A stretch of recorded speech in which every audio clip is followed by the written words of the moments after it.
Hello, listener. Suyana here, reading chapter 14. It's Sensational from the All Inclusive Approach, the Art of Divine Remembrance. Human existence is a sensational plane upon which we experience the oneness. We see it, taste it, feel it, hear it, and smell it all around us. While ancient cultures may have understood and valued intuition, or the inner guidance system, the modern industrial survival of the fittest scientific age places little importance on that which couldn't be measured, quantified, and observed. Now, however, science has advanced to a level of sophistication that includes the energetic field that precedes all form of matter or measurable data. With fields like quantum physics and metaphysics coupled with more advanced technologies of observation than we have in our known history, we are beginning to see evidence of the ancient mystical philosophies modern culture had deemed primitive and superstitious. In a world where logic has overshadowed heart-centered guidance, the timing of these scientific mediums couldn't be more useful. It appears that humans' obsession with the mind and the mechanics of the physical world has guided us back to our heart and the energetic medium in which all form is created. We are beginning to see a shift away from referring to ourselves as physical machines, some believing with damnable or redeemable souls, operating purely in a functional or survival way. Instead, we are evolving into a perception of ourselves as dynamic, infinite, ever-changing, energetic manifestations, eternally part of the whole, gliding back and forth between form and formless. While in the state of form, we are interacting with external stimulants to have a personal experience. Whether you choose to go into the jungles of Peru and sit with a shaman for an ayahuasca ceremony, run on a treadmill for an hour each day, hide in your pantry and eat cookies while the rest of your family watches TV, or sit in meditation for 3 hours daily, the formless is engaging with you to support your sensational contribution. Every experience can deepen your process of awakening and support the manifestation already happening in all of us. This is true whether you are consciously choosing a spiritual ideology or you have no desire whatsoever to do so. It may seem more beneficial or even better for those of us who are committed to go through the transition with awareness and spiritual intention, but either way, everyone is progressing, evolving, and growing. Some approaches may feel more empowering than others, but don't let your decision to commit to a spiritual orientation translate into feeling superior to those who have not reached that decision. We are all expressions of Source and inherently divine in nature. No one person is better than another. No one here on earth is beyond the opportunity to grow and evolve. And all of us will go through our process at our own pace. That is what we are here to do: learn, experience, grow, create, and share on this plane of existence, then repeat until mastered. Welcome to Human Beingness 101. Additionally, you are here to be in a body and function within a physical reality. This is not a mistake, nor is it a punishment. It is a privilege. I have no doubt that there are realms beyond this one, but while we are here, let us be here and experience here. Shall we? We each have made that choice. Now that we are here, we can consciously decide to honor it. I, for one, don't wish to advance to the next level of existence until I have mastered all the key elements here in this physical world first. Perhaps you are beginning to feel the same way, ready to embrace your everyday existence and release the attachment to a hoped-for future. We can make that choice now. We will need to make it again. Let's be the ones that say to the God inside, I am all in. I am devoted to this growth process. I am willing and ready to participate. I see the value and honor in this phase of my development. While we're at it, let's give ourselves permission to include all the experiences and sensations we feel called to have during our lifetime. Let's decide right here and now that we are open to walking the path our energetic self set out for us. Whether that is skydiving, taking a tantra workshop, donning protest gear and marching for something you believe in, having one transformative relationship after the next, quitting your job to travel around the country in an RV, starting a rock band in your late 60s, dancing naked in the moonlight, or facing all the challenges of a debilitating illness.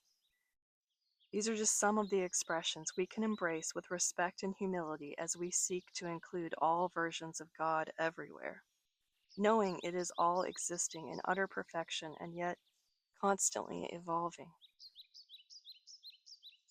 So, are you willing to commit to your physical reality?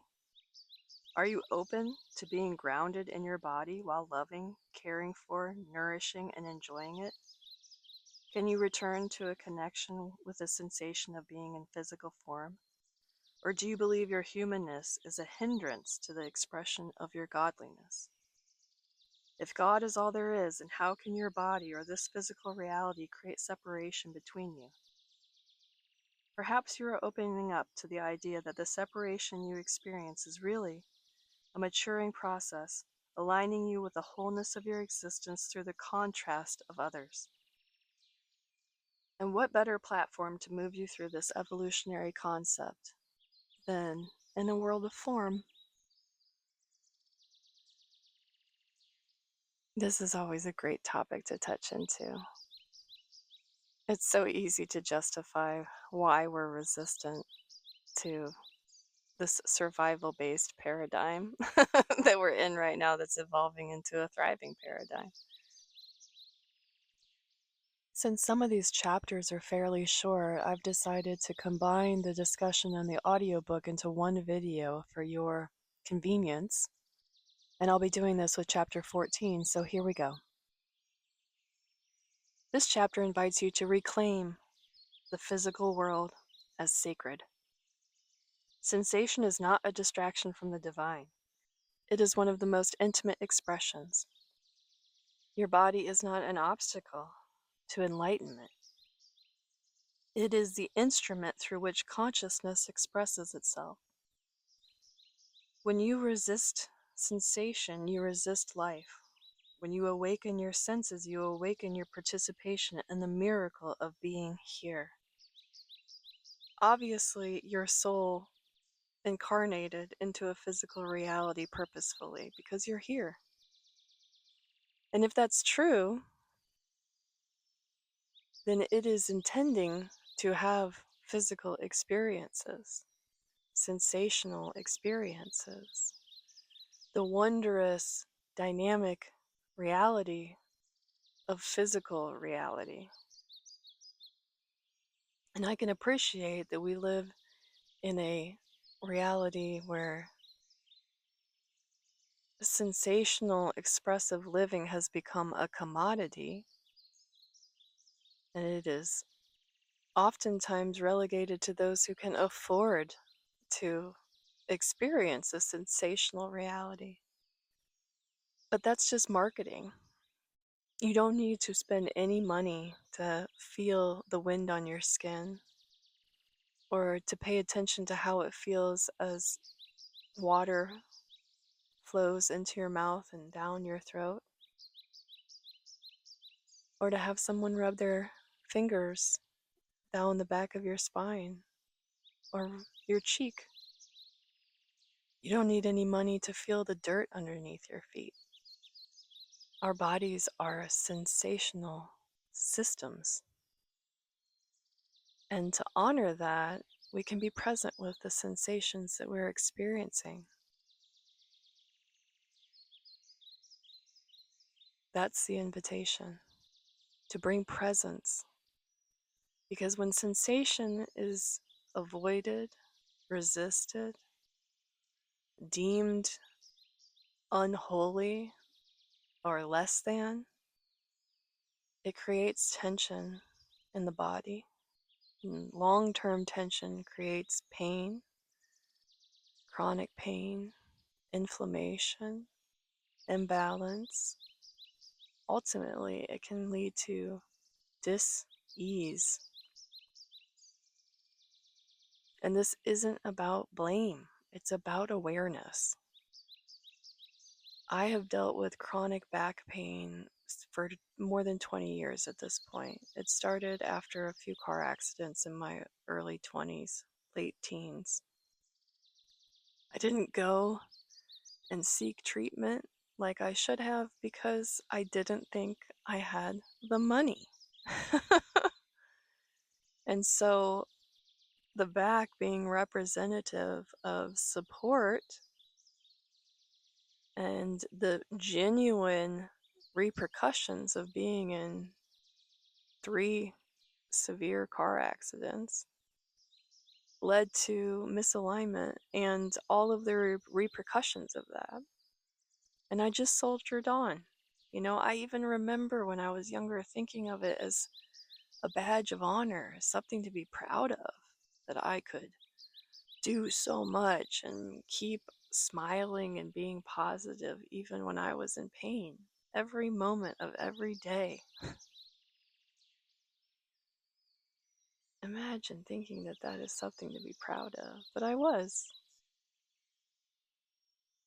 And now at this point, I accept that this is one of the sensations I experience. And not like the shadow acceptance where we accept something and then once we do, we're like, okay, now you can go away, right? Now that I've accepted you, I don't need you anymore. If you love something, let it go kind of vibe. But like genuinely accepting it as part of my experience, it keeps me here. I can be floating into the stratosphere for hours upon hours.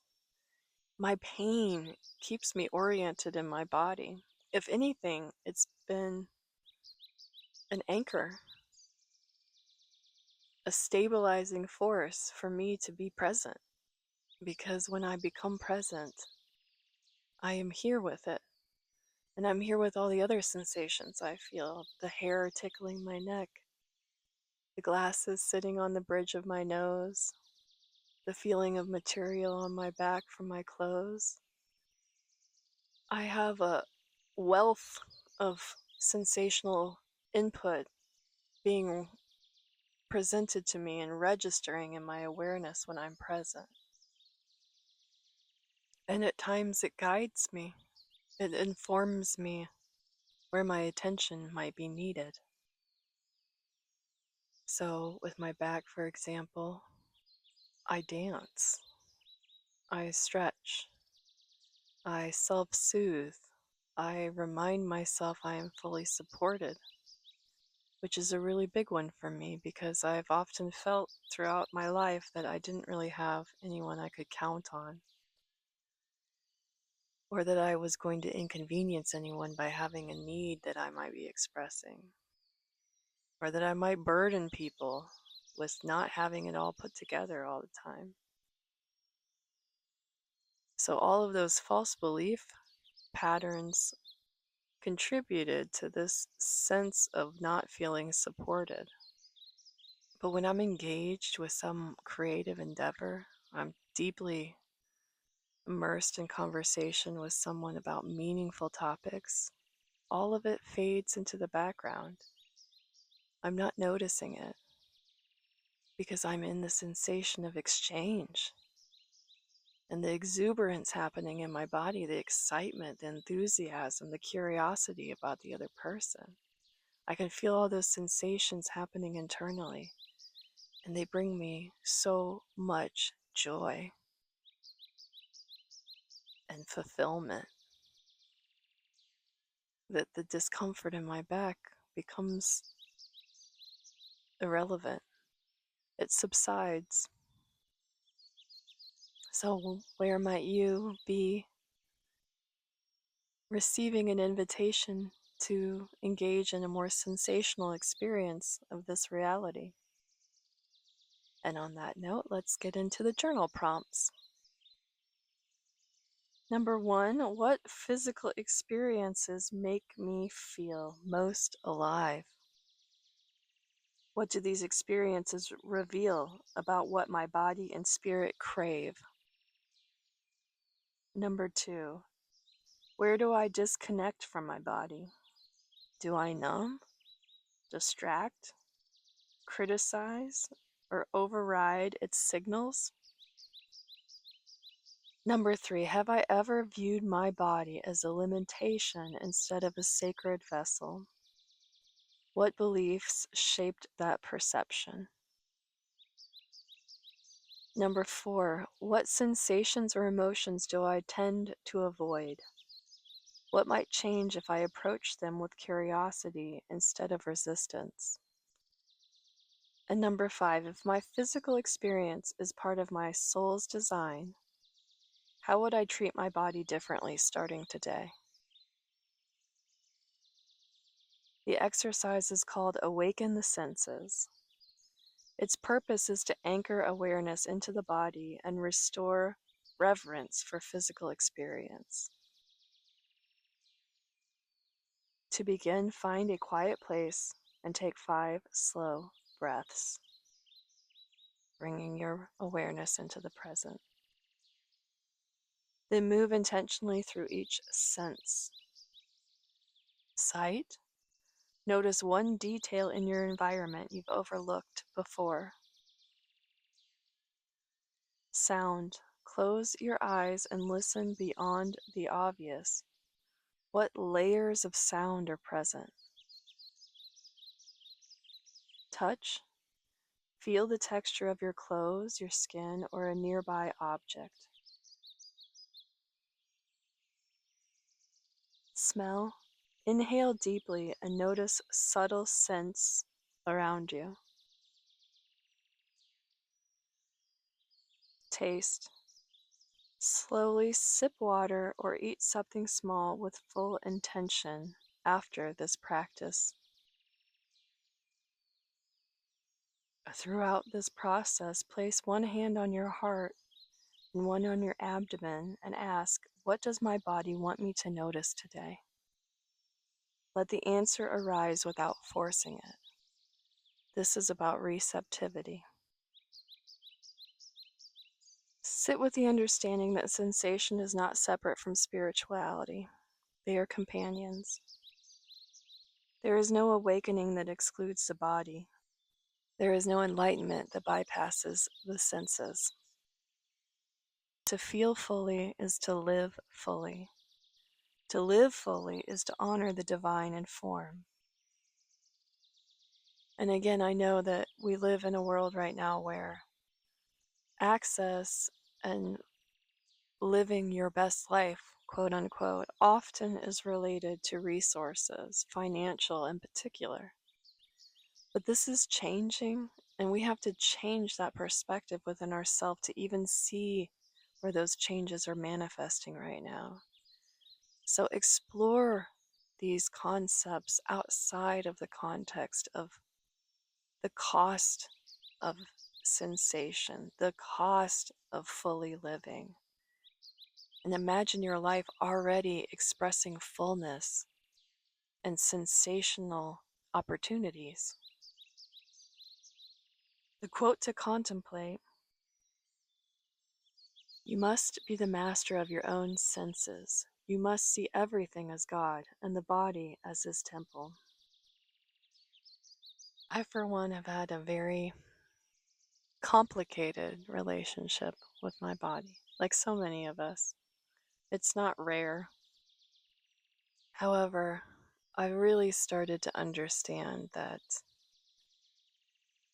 the tone of a grand, fulfilled, joyous, and empowered life can be expressed quite simply in the statement, dream big, live simply. Because one of the sensations that many people are having these days is just a low to intense level of anxiousness and overwhelm and nervousness, worry. And it's not unfounded. We are in a huge transformation right now,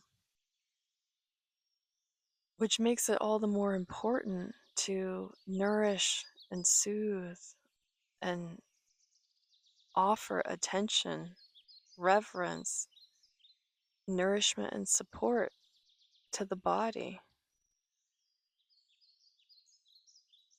to, to revere your body, to treat it as holy, to honor its value. You are an eternal being. But in this particular dynamic expression of self, you are a physical manifestation of that eternal being. And your body is the expression of that. And I wish for you what I wish for myself, which is that I can feel wholeness and the sweetness of life within the form, not only beyond it. So that is my wish and prayer for you and for me. I hope you enjoyed this chapter. As always, please like, subscribe, leave a comment, engage, participate. That's how we continue to move and evolve forward, is through contribution. So my invitation, as always, is to you to contribute. Until we meet again, be well and enjoy the now.